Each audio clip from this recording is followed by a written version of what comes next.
Hello again, welcome back. Today I'm going to make a vegetable layer bake, and it's a really good thing to put in the oven if you're going to roast a chicken because it takes quite a long time to cook, and it's a medley of vegetables, so you can actually change this according to what you like. So see what you think. So I'm going to make this so that there'll be enough for 3 to 4 people, and you can adjust the quantities according to your needs. But you will need quite a big roasting tin. It could be a casserole with a lid. I tend to prefer to do it in a slightly more open tin. But the first thing you need to do is put some oil in the bottom. I've just filled this up, it's very full. Okay, now we're going to start off with potatoes. Put those in first because they need to have the heat from the base to make sure they're really nicely done. Take a slice off your first one and then lay it down on the side that you've cut, and it won't go anywhere. And you need slices that are about 1/2 centimetre thick, no more than that. And again, adapt the quantities according to how many people you're going to make this for. So they simply go in the bottom of the pan. Do a single layer to start with, and then you can build up from there.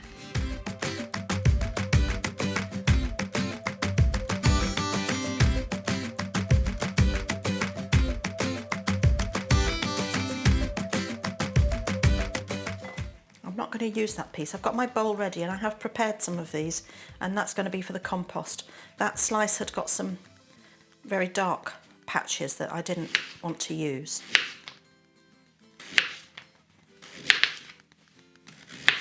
And I'm just going to take that piece off there as well. So that's our first layer. That's going to be plenty for 3 or 4 people. And so we need to season that. You really do need to season this well as you go along, just to help the flavour. Right, now after we've done the potatoes, the next thing to go in is carrots, which seems a bit strange, but they really do work. I've taken the top and the bottom off, and I have peeled them because even though they're no peel carrots, sometimes you get that little bit of grit that sticks into the flesh, and somebody will always get that and complain about it. So in go your slices of carrot. Again, approximately 1/2 centimetre thick. And it's difficult to do a bridge with this because they're quite long. So slices of carrot, and I've got some little ones that were one of those misshapen bags that the supermarkets use not to sell us. There we are. They go in, and then that one isn't terribly big, so that can just be halved.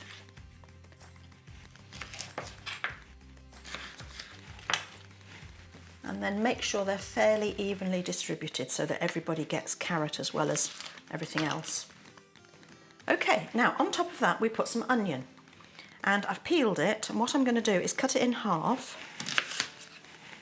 and then simply cut it across to make semicircles, same sort of size.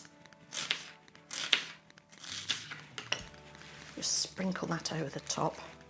Now if you are not too keen, you could use a very small onion or no onion at all, it's entirely up to you. But after this I'm going to put some garlic in. Not everybody is as keen on garlic as we are, so that's another thing that you can adapt. Now I've got some really tiny little bulbs of garlic, cloves of garlic I mean, and I'm going to put those in whole like that. They probably are the last of last year's homegrown ones, so they'll just get scattered. The bigger ones you need to crush, and there is this way that the chefs do of bashing it. But if you put it between 2 dessert spoons and press hard, it will crush. There you are. And that can go on like that. And it's just releasing the flavour. If you struggle with it, put it onto the board and use both hands to press down, and that will crush it. And then there are more of those little ones, so I'll just drop those on whole. Okay, now I'm going to put some celery on.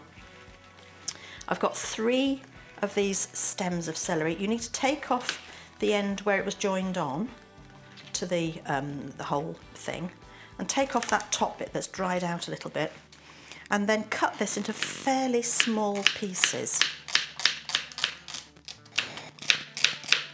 And always wash it really well because it grows up through the soil, and if you have locally grown or your own, it will be very dirty in there.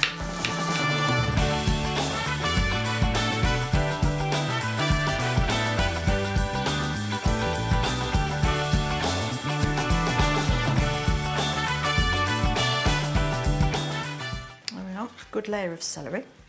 And now the next thing I'm going to use is a leek. And again, that needs washing, so put your knife in and pull it out, and then run this end under the tap really well, because again, that traps dirt. And I've taken off the roots, so the dried end off. And always slice from the green end, because the white end holds it all together as you go. Otherwise it tends to collapse on you.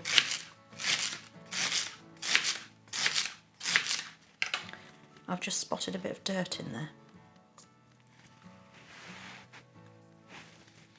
So that scatters over the top. And you can see how it's building up in layers. And it really is an interesting way of serving vegetables. Now, having got the leeks on, I'm going to season it again. And the next thing that I'm then going to put on seems a little bit strange, but honestly, it works. I'm going to put some broccoli on. Now all of this is going to be hidden by tomato, so actually it doesn't dry out, and it's just slightly different. So take off the dried ends, I've washed it, and then lay it so that everybody gets some in each of the portions, each of the servings. There we are. Oh, that's a big piece down there, so 2 and a huge one, and then those 4. So after that we move on to tomatoes. And I've washed them again because, well, they need to be washed. This is a half, one left from something else. So what I'm going to do is cut these into slices, and where that piece of stalk was, I'm going to cut that out in a sort of triangular shape just to get rid of that. That's not very pleasant.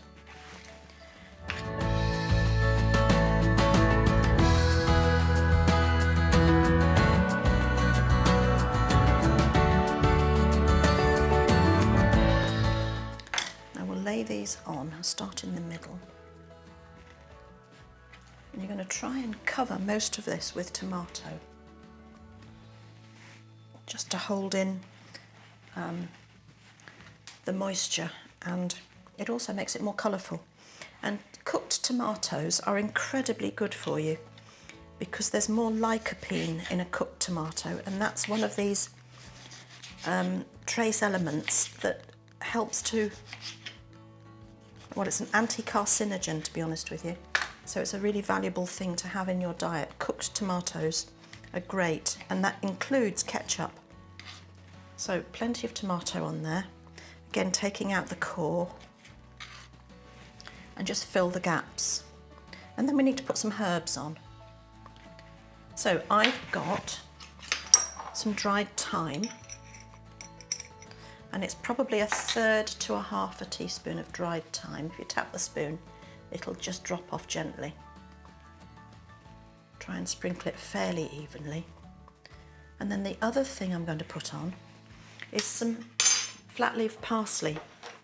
And this is something I've picked earlier out of the garden, and I've washed it. So just sit that between the tomatoes.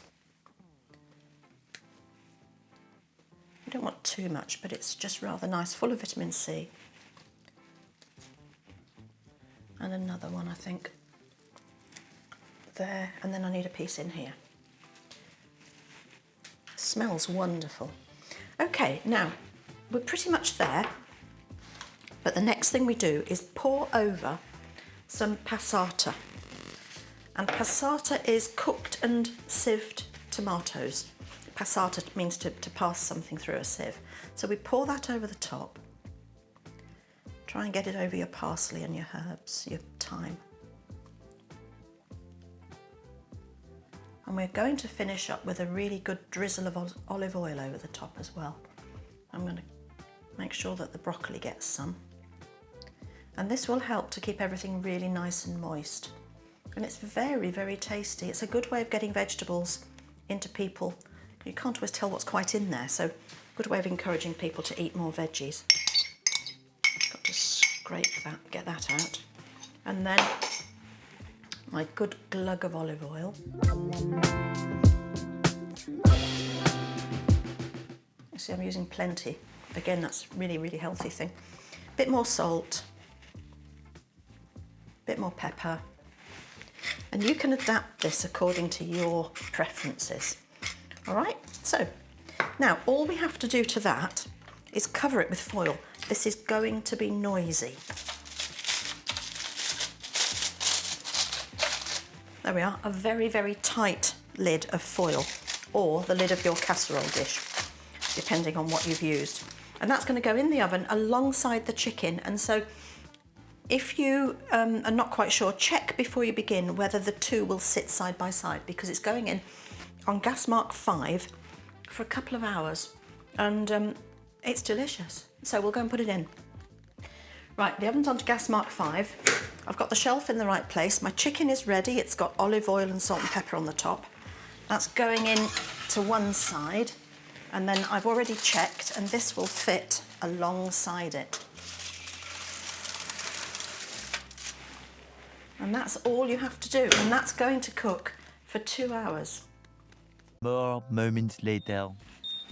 So we've had a couple of hours, and oh, it's hot. Now be very careful at this stage, because the steam is going to escape.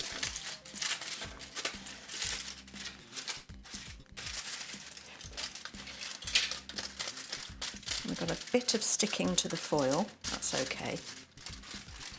There we are. There. Now this is a perfect thing to cook if you've got friends coming who you haven't seen for quite some time and you want a meal that's going to just look after itself in the oven. You've got a perfect, lovely, very healthy vegetable side dish. And the best way to serve it is to cut it into portions and then go in with a fish slice and scoop a piece out.